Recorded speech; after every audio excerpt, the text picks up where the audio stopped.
250 కోట్లకి నెట్ఫ్లిక్స్కి గేమ్ చేంజర్కి సంబంధించిన ఓటీటీ హక్కులు అమ్మేసినట్టు చిత్ర నిర్వాహకులు తెలపడం జరిగింది.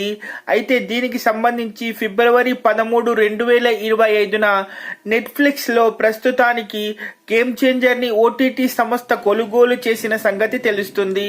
అయితే అతి త్వరలో మన మొబైల్స్లోనూ మన ఇంట్లోనూ ఇటీవల ఒక మంచి ఫ్యామిలీ మెసేజ్ ఓరియంటెడ్ మూవీగా చరిత్ర సృష్టించినటువంటి గేమ్ చేంజర్ చిత్రానికి సంబంధించి చాలా మంది తప్పుడు రివ్యూలు పెట్టినప్పటికీ కూడా దాన్ని సక్సెస్ అయినట్టుగా చిత్ర నిర్వాహకులు చెప్పడం జరిగింది. అయితే ఇప్పుడు దాని ఓటీటీ రిలీజ్ బిజినెస్ ని కూడా దాదాపు 250 కోట్లు అయినట్టు తెలుస్తూ నెట్ఫ్లిక్స్ వాళ్ళు కొనుగోలు చేసినట్టు తెలుస్తుంది. అయితే ఫిబ్రవరి 13, 2025న నెట్ఫ్లిక్స్ లో గేమ్ చేంజర్ రానుంది.